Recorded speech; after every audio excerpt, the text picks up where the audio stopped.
Coming up right now, a decade-old kid goes from the driver's seat to the hot seat after a run-in with a merry-go-round. Also coming up, having it your way isn't all it's cracked up to be. Why Burger King is in trouble in the UK. A little bit later on, actor Tom Selleck and his mustache puts one network on blast for canceling his hit show. Oh, Matt's boy. mom is mad. Daily Flash starts Yes. right now. All right? Yeah.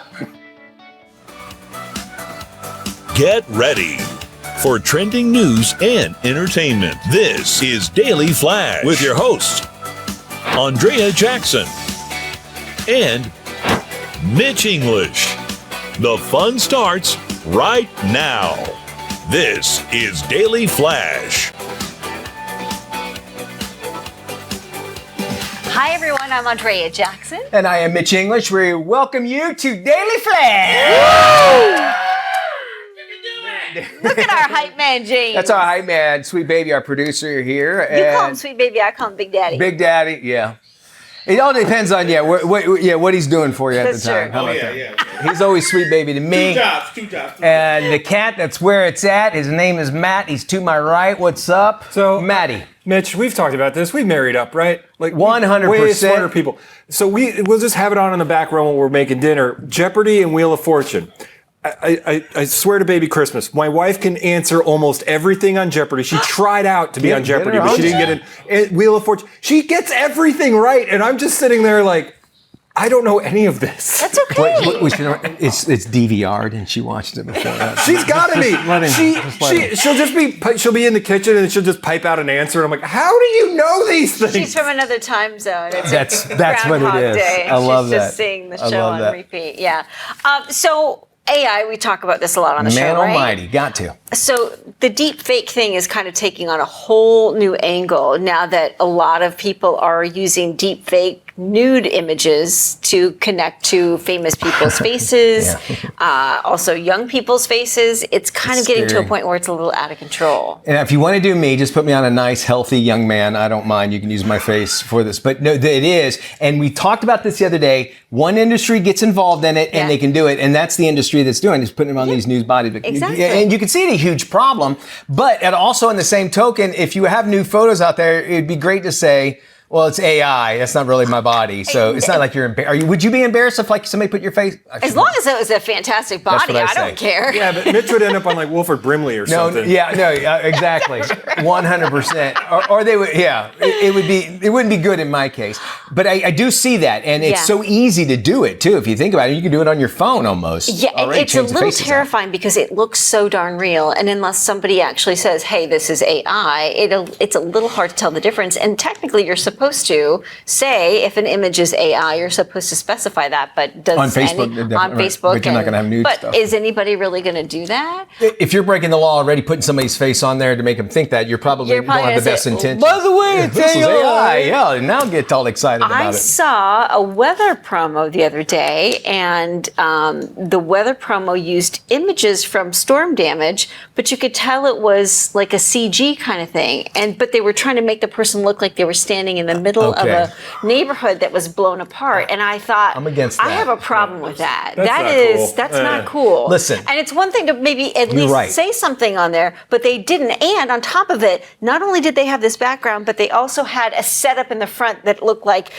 tossed lumber and wood. And you could tell that was a setup. All right. Here's the thing, and I get back. I was a weather guy for nearly 20 years. It's enough for us to stand like you're in the middle of the flooding, and it's only up to our ankles. It's all visual. Yeah. But that, I think, is a little. You get the point. Yeah. Because you're not doing a live report, because you're just doing a promotion. I guess what it was.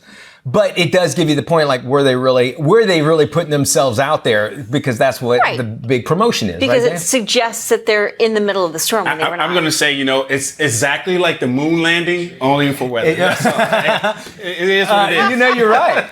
If you think about Point, that, yeah. there's so much about AI that we need to have governed laws on. Too late. right It's now. already out of the box. It is It too. is. It might be too late. You're right. We go now to real stories that happen to real people and real kids. Cops say that a 10-year-old boy in Minneapolis in trouble for taking the family car out for a joyride and then crashing it into a playground. Ooh. Surveillance video actually can show, here, look at your screen, from the scene actually shows the car barrel through the park as kids play nearby. So, haha, it's funny, but think somebody could have got hurt really bad. Oh my goodness. Parents appear to be in shock before rushing to get their kids out of harm's way. Good news, no one was seriously hurt. 10-year-old boy, or 10-year-old should I say, was booked on assault charges. Investigators say that he actually has been busted for several auto-related crimes within the past year. So this isn't even the first time. And now do you go after the parents? Because it's like, wait a minute, Yeah. how is he getting Oh access my to this? How are they getting in the car? Hide the keys? NASCAR team gonna sign him up. He probably Richard look at Childress him Racing. and then he goes around the other I way. think he's doing wheelies in the playground. I think he was cranking it like Freebird on the radio to it when he was doing I it. mean, how can he He's probably hit, like if he's 10 a years old. typical 10-year-old? I mean, I'm sorry, but how does he reach the gas gas pedal pedal? and the steering wheel? Probably Probably a- Yeah, he's a not car. an average You can 10-year-old. adjust the You're seats right. now, Yeah. so Seems like you a can little reach nut it. job, yeah. They have cars for little people, so you know. And if you think that's true, but if you think about the electric car, seriously, they're just like a golf cart. Most 10-year-olds That can is drive a true. golf cart That's now. true. It's like they don't Okay. really have to change gears. It's just gas and Was go. that an electric car? I wonder. I couldn't tell. I don't think. I don't think it was an electric car. think it was Hyundai. electric. But the question was asked: could a 10-year-old get into it? I don't Yeah. know. But parents should be hiding the keys. If he has other auto-related Yeah, problems, I it's like know. if you got a pyro at home, maybe you don't have any That's- matches in the house. That's You know? that's They the lock away complete the point. keys. Yeah. But to your point about the parents, I think maybe the parents need to be held accountable. I do think first time, okay, kid's going to do it. He obviously did not learn his lesson No. somewhere along the lines. And then you can also say kids will be kids and kids will do stuff. But this is several auto-related. There's a big problem here. If somebody had been killed in that playground, you can guarantee that those parents would have been held accountable some way, somehow. They're charging parents for gun violence stuff now. I mean, Yeah. a car is just as deadly as a gun. Yes, so- absolutely. let's not go down that road. yeah, right, that's true. Because, I want to get political. We'll move down this No, but aisle. I understand your point. We'll talk about hamburgers. How about that? Let's do that. A woman eating a burger in a hospital after giving birth has sparked outrage over claims the intimate snack promotes unhealthy eating habits. The criticism stems from a new Burger King ad starring real women in the UK. The fallout began after the fast food giant published data that showed 39% of women wanted a burger as their first meal after giving birth. In response, the brand rolled out a campaign using images and videos of real moms who had just given birth holding a Whopper in one hand and their new baby in the other. It was hard to tell the difference. Most women have been supportive of the Bundles of Joy campaign, but others said it was irresponsible to promote junk food as a mother's first meal. I don't listen. First off, having 4 kids and being there for all of them, what they go through. First off, is it's a marathon that they have to go through. So if they want the carb, whatever you want, and. If you really think, okay, is it promoting unhealthy life? What are you going to eat? Oh, I'm ready for a salad. No, this woman just gave birth. She just lost 10 pounds of a baby that she was carrying around for 9 It's months. not like it's Guinness or Tito's. Yeah, exactly. And, I want a margarita. think about like all the hormone changes that a woman has to go Yes. through first off to get to this point, and how their body changes and the cravings that they have. Yeah. And that I would imagine. You want your brain says, I want protein, and protein. What's the easiest way to get protein is go and grab and get a hamburger. It might not be as healthy, but why not have fun? Let them have whatever they You want. just Leave them created a alone. life. You can have a Whopper. I agree with you. I agree with Absolutely. you. That should be the campaign. Yeah. You just gave birth. Have a Whopper. Have a There you Whopper. go. Have it your way. a Whopper? Have a Whopper. Yeah. Actor Tom Selleck not holding back when it comes to this disappointed with the Tiffany network, CBS, after the network canceled his hit show Blue Bloods. The 79-year-old, I hope I look like him when I'm 79, Right? has starred in the crime drama series. It debuted back in 2010. Oh, wow. After running on 14 years, CBS recently announced the show would end this fall. Selleck believes that the show's rating success was always taken for granted because it performed from the get-go. And while the Emmy winner's response is shared with the show's passionate fan base, including Matt's mom, the network says it is considering a possible spinoff. And there's 10,000 reasons why. A lot of people say, or there are some, I shouldn't say a lot of people, there are some people say it's connected to because he's kind of an outspoken right conservative, I guess is the best right to say. And CBS is, some say they're a little farther left leaning and that sort of thing, which I think you stay away from. 14 years is not a bad run. No, that's a great run for a television show. But his argument is that the show really focused on family values and maybe had a more conservative approach to it. And he thinks that's the reason why they targeted his show. Otherwise, why would you cancel a show that's been number one? They've been in the top 10 of the ratings for the last how many years? And 285 episodes, and it's on loop on Ion. Believe me, it is on just run loop it all the on time. Ion. Yeah. And they didn't even jump the shark with him shaving his mustache, No, right? they did So, I mean, you not. have to give, you wait for that, for Yes, the ratings true. to drum. That mustache needs to go in the Smithsonian. And then they bring Henry Winkler on, and they do Is he the on? water Oh, the skiing. jump, I'm kidding. okay. The water skiing in the lake with the shark, and there you have It it. makes a lot of sense, but it doesn't make sense altogether. So, I don't understand why they cancel a popular show like that. It doesn't. money-wise, I guess, maybe they get paid. Who knows? Yeah. More trending news coming up. Stick around. Hey, welcome back to Daily Flash. I'm Mitch English, along with Andrea Jackson. Hey, commercial DNA tests, very popular. And they gained popularity over the past few decades. But what if you got that test and it completely changes your life? Well, it actually happened to our next guest. It's author Tracy Manaskis. Tracy joins us now. Thank you so much for joining us here on the show. Tracy, first off, what actually did you discover from this DNA test that you and your sisters took? Well, we actually discovered that we were donor conceived. We were 42 years old, and my sister Jill had taken the test initially, never looked at her matches, only looked at her regional ethnic background. Okay. And about a year later, a gentleman messaged her through the Ancestry app, stating that he was her biological half-brother and that he had just learned that he had been donor conceived. So she looked at her matches, found him in there, and later that evening, our dad confirmed for us, we're triplets actually, my dad confirmed for us that we were donor conceived. And within the next, 6-7 months, we had located an additional 10 half-siblings, bringing our biological sibling count up to 13. Okay, so you all had the same, you're triplets and you all had the same father though, correct? Yes. Okay, so this had to be really, you think so much about your life and then you realize, wow, this is such a big part. How did you feel after you discovered all this? To be honest, initially, we were in such shock. Nothing felt real for several days. It felt like we were in a dream. And then once that shock had worn off, really, we went through a whole roller coaster of emotions. And I'm actually trained as a therapist. And it took me about 4 months to realize that I was actually going through the stages of loss. Okay. I was grieving that my lost sense of identity. Did you have any, did your thoughts change, or at least your representation of your mother when you found this out? Did your dynamics in your family, did your sister, what happened to, was there a big discussion that went on, or explain that? Well, my parents are divorced, so we spoke with each of them separately. Okay. The biggest change was really coming to terms with not being related, biologically connected with our dad and our dad's side of the family. But it was actually our dad that had encouraged us to take the ancestry test. Is that right? He had always wanted us to know and didn't know how to tell us. So he encouraged us to do the test, thinking it would open the door to have the discussion. Okay. But he was always was and still is the absolute best dad, coached every team we were on, very active in our lives. So nothing has changed. Once we really were able to talk Okay. about things, we were very angry at first at having been, not told the truth for 42 years. But we got over that. We got through that pretty quickly. And everything.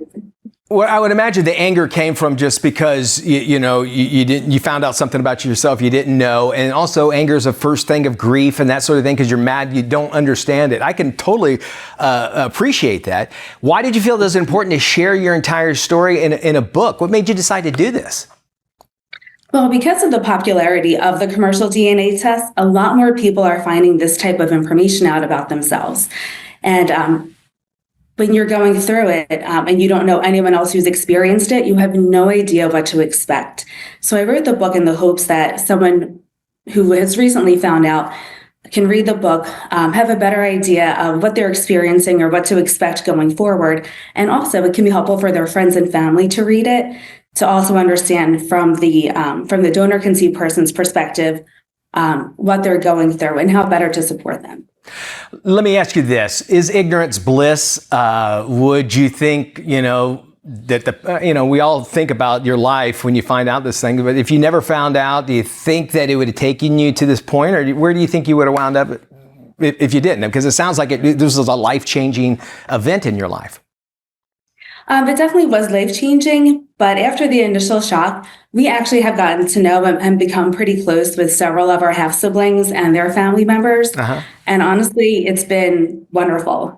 Learning this secret has brought so many great people into our lives that I'm actually very thankful to have found out. Okay. Well, which I guess this answers the question I was going to ask. Would you actually recommend that people search for their ancestral background with the DNA tests or not? What would you say?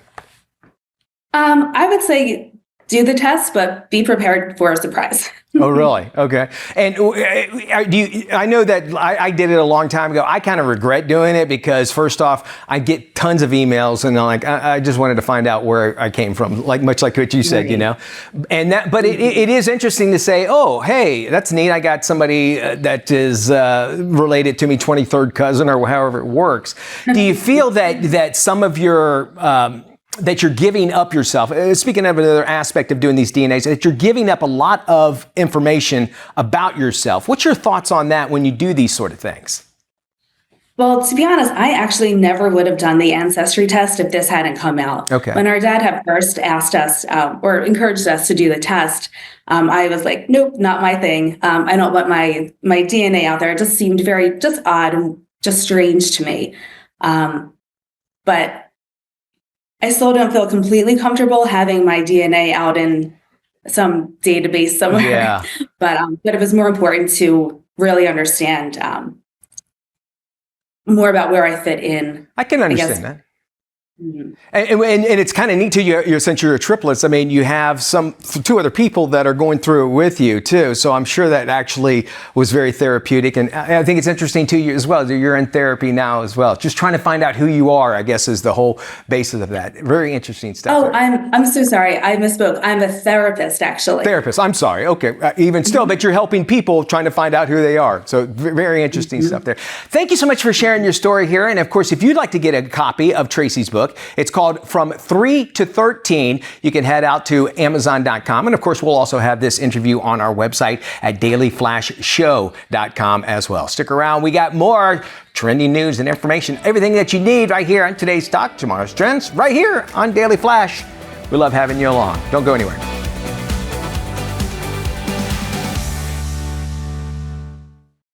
Hey everybody, welcome back to Daily Flash. Mitch English along with Andrea Jackson. This week we're starting a new fun segment. It's called What Did I Just Eat? Now these are real products that may or may not need to be consumed, but they are really, really out there. Okay, so to help us get ready to explore the wildest, weirdest food products at a supermarket near you, we have pop culture expert John Graham, founder of ThatGuyOnTV.com, joining us in studio this morning. John, welcome. Hi, thanks so much for having me. John, love your glasses first off. Yes, good looking. You do the Mitch English models. I appreciate that. How'd you get involved in finding weird foods and, in pop culture and that sort of thing? Sure thing. Well, let's see. I've been eating almost all my life. Is that right? and became a writer not long after that. So, and because of that, different kinds of journalism. I've been a newspaper writer, a TV writer, TV host and anchor at different points, and started interviewing chefs and got fascinated by that. Now, the foods today, I'm sure, were designed by chefs, but you wouldn't necessarily think of these as chefy foods. You can find these on the supermarket aisles by all means. Or in one place, a fast food restaurant. Okay, very cool. So tell us some of the weird stuff that's out there, and we'll try them here. Sure. Now this is Cheerios Veggie Blends. Cheerios always trying to bring veggie. So now this one, they do a strawberry and apple. This is what is it? I've already forgotten. Blueberry banana. Blueberry banana. Now we've got the logo on there because there's also 3 other ingredients in there I don't want you guys to know about. So we'll give it a try. See if you can taste anything besides blueberry and banana in there. The blueberry is very prominent. Very pronounced. I mean, it doesn't taste particularly healthy, does it? No. It doesn't taste like a healthy cereal. Not at all. Like a broccoli in here? Yeah. cauliflower. You're close. Let's see. It's kale. Kale's Kale, is one. it really? I just guessed. Kale, carrots, and carrots. Carrots and Really? the carrots probably would make it sweet. I bet you. That's it. There's corn syrup in there, but yeah, so it is a cereal. Okay. But yeah, and so that's about half a cup of fruit and veggies per serving in there. Okay. It's not going to take the place of eating real vegetables, whole vegetables. But it's a good something- way to sneak them in for the Yeah, kids, exactly. right? And kale, they didn't have. I picked kale because there's so much leftover kale no one eats. They put it in Cheerios. It's true. All right, now they always come out with crazy flavors. Oreo? Yeah. Yeah. Tell me about these. So there's two out there. These are the Coca-Cola flavored Oreos, and then we also have Oreo flavored Coca-Cola Zero. Okay. All right, and they are supposed to taste just like Coca-Cola. Yeah, you want to crack this one open? Yeah. Are they Let's see. fizzy? Or... I enjoy the drink and I'll more pour than these. the. You pour those in there. So take a look. See, there's two sides. The, Oh, okay. the red cookie is what they call golden flavor. All right. I can, Well, I'll try one. I can taste the Coca-Cola in this, yeah. Okay. At least the flavor in that. Now, all colas are kind of made with three main flavors. There's cinnamon, vanilla, and a citrus, and that's why different colas taste different. Is okay. some use lemon, some use lime, some use orange, and then of course there's all the other little flavors in there. So to me, I can really taste the can citrus ta- in those. Yeah. It's a little aftertaste afterwards. I don't know if I can eat a whole box of these, Sure. but like one cookie is fine. All right. Well, so- like a lot of these Oreos, it's like they're limited time because next week they'll come out with a different flavor, and they want you to buy that one. Makes sense. All right, so now the other side of that is the Oreo flavored Coke Zero. We're not supposed to feel guilty about drinking. We're washing right? it down with a Coke Zero. I don't taste the Oreo in that at all. Is it because you? No, this is not because going to of be that? that. Here, take a good chug because I'm sure Coca-Cola, this would not be part of their marketing, but I can really taste it in about 30 seconds, the burp. So it's one of those. Okay. Oh, I taste it. I taste can taste it? It's like an aftertaste. I don't drink Andrea soft does drink not that all that burp. much. So there you go. All right, and cool. I like the bouquet. And you can get these right now on the. In your grocery Oreo. stores, yeah, I'm sure you could order them through the online too, but yeah, in grocery Okay. stores. Retro sours. It's really what is interesting. that? So about 2001, Altoids had a product called Altoid Sours. You remember them? Oh, good. This is going to be great. So they stopped making it, and people missed it. And so there's a company called, I want to make sure I get this right, Iconic Candy. Okay. They bring back products. They brought back the Bar None chocolate bar. They brought back cream. Oh, shoot. Oh, wow. I've got it right here. My taste buds are going to be like, I know this is a lot of different tasting on They brought this. back cream savers, Bar None Oh chocolate wow! bars. Whoa! They were one of the first tart candies. Now, Wow. the ones today I think are even more sour. That than is the most tart. Wow, that's almost like a bomb that went. And this is the Wow. mango. They also have citrus and man, you think my memory would be better today? Let's see, mango, tangerine, and citrus. All right, very good. Now the restaurants are getting in on it as well. Taco Bell has a offering. Yeah, so people like me, I always like the double-decker taco. It's perfect for driving. You eat a regular taco in your car, falls apart. Confetti in driving. your car. But the double-decker taco it's a regular taco, a little bit of bean, and then a flour tortilla around it so it can't fall apart. And that's only through the end of this month, only through the end of October. Okay. But Dish a Hot sauce is their new hot sauce. Come on over, in here. Matt. This Matt one will is, like it. He eats anything. he's right? gonna test Okay, this and so one out. really, Omar Apollo, he's a singer and songwriter. He was nominated for a Best New Artist at the Grammys. And this is his family's recipe for hot sauce. Really? Yeah. Oh, wow. not too bad. Yeah, it's not a crazy hot. For me, it's all the flavors. It's got a good pepper. There's tomatillos. It comes late, there's doesn't it? there's habaneros. Yeah, you get that roasted flavor, a little bit of vinegar. Taking my time. Very interesting. Ice cream is our last option. Oh, don't go far, Matt. Matt, we're gonna have you try this. And so this is salt and straw ice cream. They bring out 4 new flavors every month. They have 30 locations around the country. You can also order online and have it shipped to you. This is one of their Halloween flavors. This is called Creepy Crawly Critters.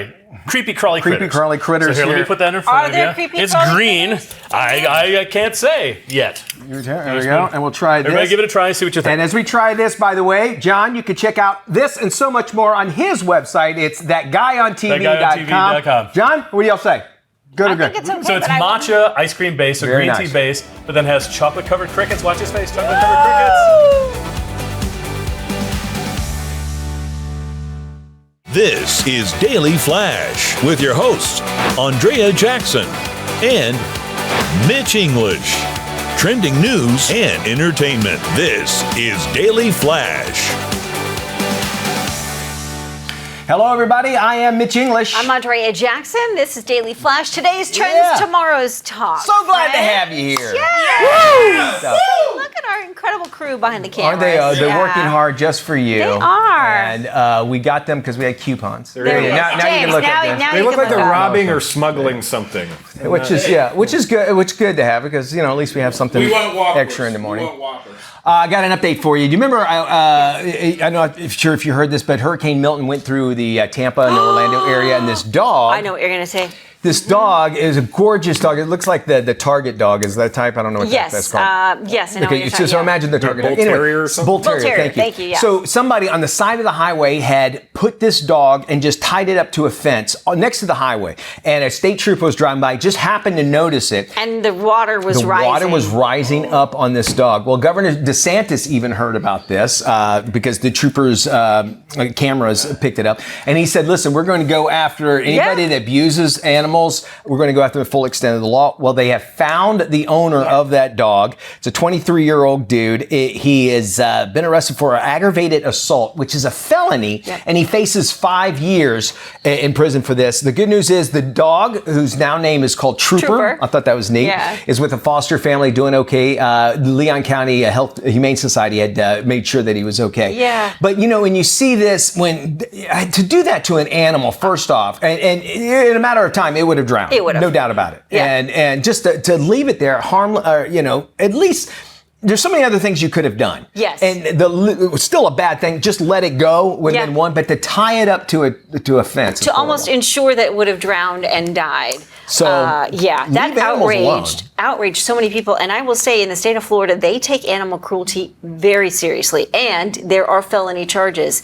Animal cruelty is a felony offense in this state. 5 years this guy faces. So think about that. And if you get a pet, think about what you're going to do with it if something like this happens. I will say, in the time that I've lived here in Florida and experiencing as many hurricanes as I've had, and I know you have too, the accommodations they've made for pet owners just in the last 10 years has been incredible. Because I know, especially even with hotels, these last two hurricanes, the hotels have said, hey, if you've got pets, we're waiving our pet policy.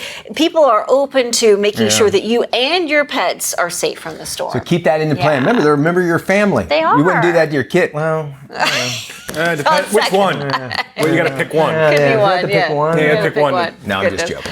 Police say a 10-year-old boy in Minneapolis is in trouble for taking the family car out. Here's for a kid I put to joyride. the fence. This kid needs a talking to. He crashed into a playground. Surveillance video, you can see this right here, from the scene, shows the car barrel through the park as kids play nearby. Parents appear to be in shock before rushing to get their children out of harm's way. Thankfully, no one was seriously hurt. The 10-year-old was booked on assault charges. Investigators say he's been busted for several auto-related crimes. That's crazy. Within the last year. He's 10 years old. It's scary, and I think that there's obviously an issue here that a lesson has not been learned if it's the third time, fourth time, or wherever. He said multiple, so we don't know. And where are the parents when this happens, which is the first question everybody asks. But think about this. Had he killed somebody, the insurance would have been, the parents would have been responsible. So if you have to put a blame on somebody, you go, listen, the insurance company thinks if your car hits one of these kids, that the insurance policy holder is responsible, then you are basically that parent. You're held responsible for that. Plus, that's the law with the kids anyway. Yeah. I mean, does he think because he's 10 he can just get away with it because there's no punishment? That's the point. Is like, why hasn't this kid learned repercussions? If he took the keys, it'd be pretty impressive if he hotwired it, though. I give him that. I mean, he's got a career with that. Okay, well, I mean, that's ambitious, yes. It is scary. And, and if you think about it, it doesn't take too much now with video games and that sort of thing to figure out how to do stuff. There was a story about a young, I think she was also 10 or 11 years old, but she took the family car and it was at sunrise. She got the car because she wanted to go get a Frappuccino at Target. How old was she? She was like 10 or 11. Wow. Well, they started bougie early. Driving to Target to go do some shopping and grab a Frappuccino. I'm not mad at that either. Because I get it. Here you go. James? You could put him to work early. Just put him to work. Yes. DoorDash, Uber Eats. DoorDash. There you go. I love it. Let's go. We're doing the scene with Doreen. That's coming up.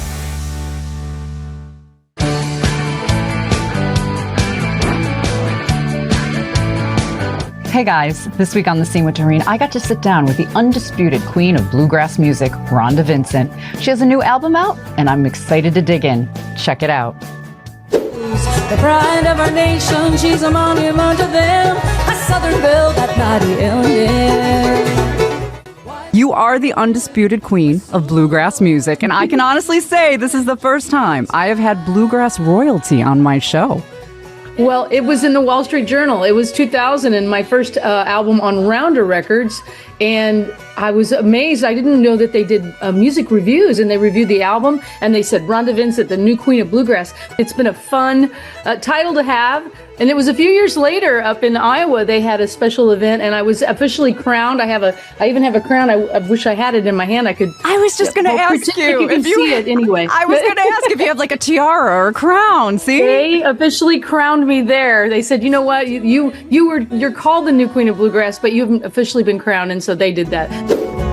Don't expect to hear me say that I still love you, dear. Well, a lot of my guests have grown up in a musical family, but you really grew up in a musical family. Your early years were like the Von Trapp family in Sound of Music.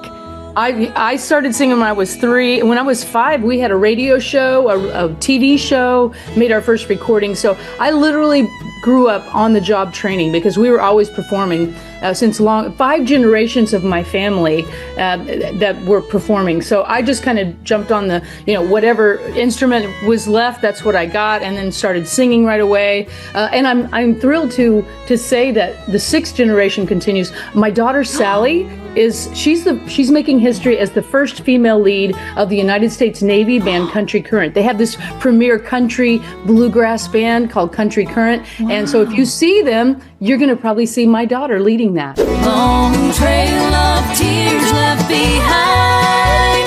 Her eyes have been opened, now she's the one who's blind.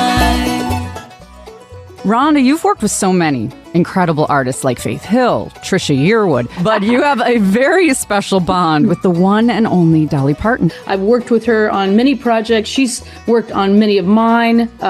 She does so many amazing things and helps people all the time. You see a lot of that, but there's a lot that you don't see. Mm-hmm. And in 2005, I had a life-threatening illness, and I didn't expect to be talking to you right now. When I got out of the hospital, Dolly was standing in my living room in Greentop.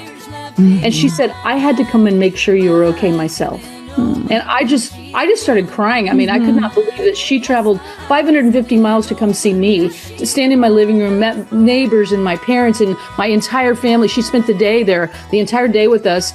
I can't say enough great things about Dolly and how wonderful that she is. Singing Good Morning America, how are you? Rhonda, congrats on the new album, Destinations and Fun Places. What a great collection of songs and an even greater lineup of guests that you have teaming up with you. Alison Krauss and I sing as over 7-minute version of Wagon Wheel. Yes, you do. We recorded this track several years ago. And come to find out, 2024 is the 20th anniversary of that song. And then we have Sonia Isaacs sings on 9 to 5 because, work is a destination. And we have Margaritaville we turned it into an anthem for women. So, go women. Woohoo! Amen. And it features Jeannie Seeley, my Opry sister, and Trisha Yearwood, my Opry sister, on that. Please visit RhondaVincent.com. Check out her music, her tour dates, and so much more. It was a pleasure. You did such a great job. All the history and all the research you've done. This is amazing. I love it. Rhonda Vincent is a firecracker of talent, and I had a blast talking about her new album, Destinations and Fun Places. And if you want to hear more of my chat with the Bluegrass Queen, you can visit right here. I'm Doreen Taylor with the Scene with Doreen here at the Daily Flash each week. See you next time.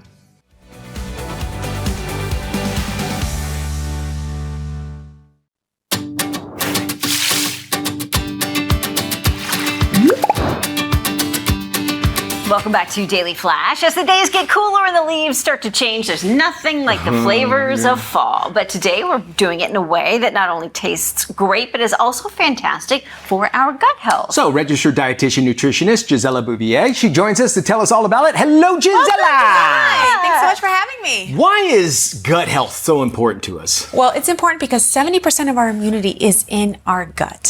So we want to make sure that we're consuming foods and beverages to support our gut health. What I always say is is happy health equals happy gut, right? And vice versa. Great advice. And that's why I'm excited to be partnering with Olipop, because Olipop is the world's first functional soda that's supporting our gut health. Okay, I've seen this. What is Olipop and how is it different than all the other sodas that are on the market? So the CEO, Ben Goodwin, partnered up with a team of leading scientists to create this soda that has gut health benefits because it contains plant-based fiber, botanicals, and prebiotics. Okay. Additionally, compared to other sodas that have over 35 grams of sugar per serving, Olipop only has 2 to 5 grams. Okay. It's obviously very important. I know when my gut is taken care of, your whole well-being changes. It's really weird how that handles. But we got all kinds of flavors here. My favorite is Dr. Goodwin one. It tastes really good. But what other flavors can folks get? So we've got all the nostalgic traditional flavors of soda like vintage cola and Dr. Goodwin, like you said, right? And then we also have some fun fruity flavors like tropical punch and strawberry vanilla and banana cream. And just launched is their new fall lineup here. And it was only going to be seasonal, but they've been such a hit that they're here to stay year round. Cool. First, we have Ridge Rush, which is very similar to a lemon lime green soda that's popular, especially around kids, right? And then we have Apple Crisp, and this one is delicious. It's tangy, it's sweet, it's crisp, and it's great for any fall-inspired mocktail. This mocktail has a little bit of apple cider with a smidge, little bit of maple syrup and some lemon. And with the apple crisp, it's absolutely delicious anytime you want that fall nostalgia type of thing. Now, here's a big question. Where can people purchase Olipop? So you can find all the flavors at drinkolipop.com. And of course, in stores, there's over 30,000 of them. Kroger, Walmart, Target, Publix, and the shelf-stable ones are also available in groceries. Very cool. Very good. All righty. I love all these. It's good tasting and great for you. Can a business charge a credit card fee? Good question, right? That fee is what some people across the country are seeing on their bills. It's all thanks to a new rule. So here to talk about all of that and so much more is Amanda Webster. She's the COO of Fund and Grow. All right, Amanda, first off, explain the credit card processing fees. What are they? So basically, every time that a business runs a credit card transaction, they're charged a fee, right? There's a merchant charge for that. So the business has to pay that no matter what's happening. That's a fee that's for every single charge. So it is a business expense for the business owner. But as you just kind of alluded to, a lot of times it's passed to the consumer. Yeah, and you kind of think of it as a convenience charge, I guess, so you don't have to carry the cash around, I imagine, so we like, whatever. But it could actually add up a lot. So what does that really mean to the average consumer? Well, basically, for small businesses, you're looking at sometimes up to 5-6% for these fees that they're being charged. And if they're passing that on to you on top of sales tax, on top of anything else that's going on, that's going to add up really quick. So you need to be, as a consumer, aware of that convenience fee. That's what a lot of times they do call it, but it's a processing fee for the owner of the business. Well, it's weird because there's some businesses that choose to charge customers extra for paying a credit card and then some that don't. Why is that?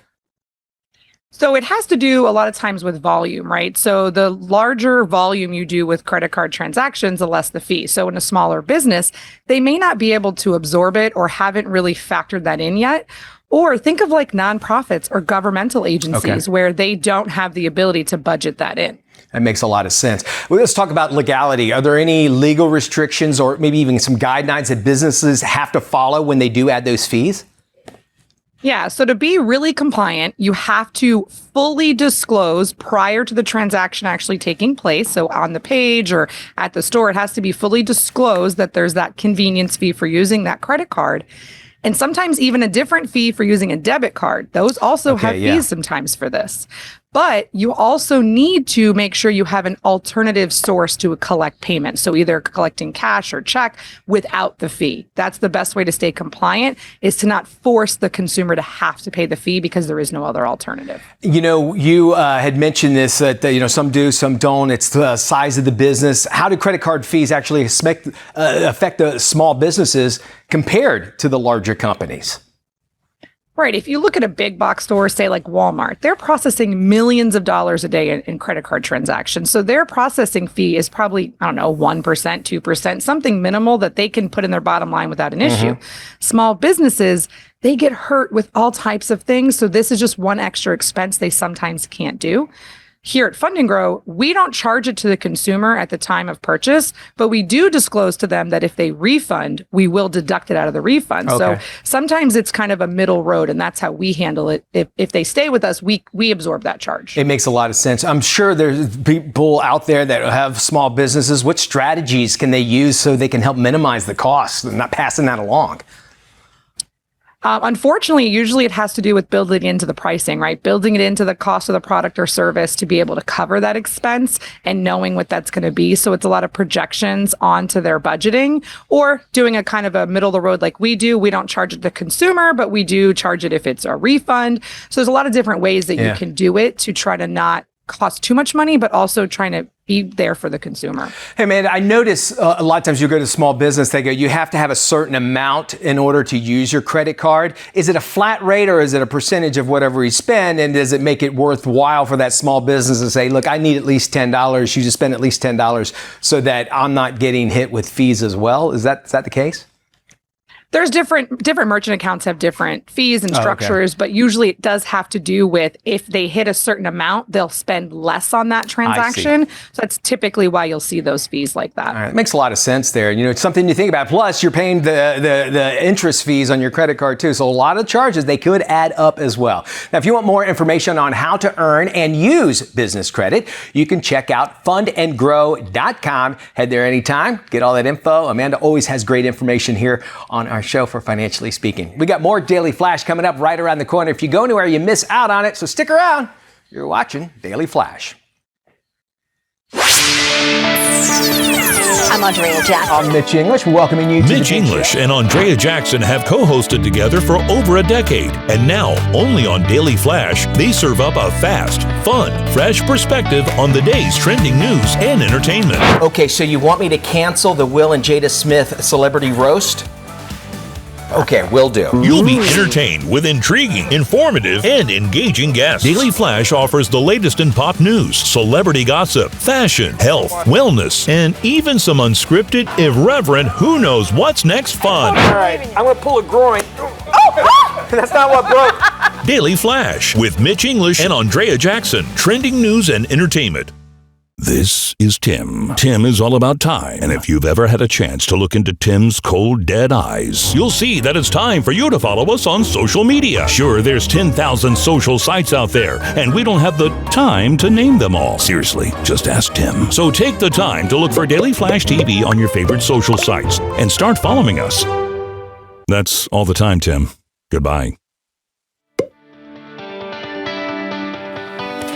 Back to Daily Flash. I'm Matt Doolittle with Mitch English and Andrea Jackson. Thanks for spending time with us. I think it's mixed up all the time. All that. Y'all look alike. It's the season. Matt, I think you were talking, or at least we had a discussion about the spirit of Halloween, and now I'm going to go to like to Christmas, which is actually pretty smart. But one thing I always found funny when you go to Spirit of Halloween is they don't buy the licensing for the characters. So that's like, like Austin Powers, would it be like a hippie British guy or something? Beetlejuice is a robber ghost. Convict ghost or something. I love the thing. And it's so neat now having my bonus son where I think this was probably going to be the last Halloween, but he loves going in there and then I'm looking at all that sort of thing. But I think back, like, we had to make ours. Like, it was either the plastic face in the 70s of Charlie Brown or whoever you were. The snap. The thing would always snap. Yes, and it would break, and then it was more, and then you have the plastic thing goes on. But making them, I was I think back, it was more fun making them. I was the headless horseman one time. Oh, that's a good one. All it was is I got one of my dad's shirts and just tied it up here. And now I think I could actually do the Bob from Beetlejuice. Just give me a tiny head. What about y'all? Y'all have favorite costumes? My mom tried to make me a Darkwing Duck one year, but the beak thing didn't work too well, so I just looked like a purple Zorro.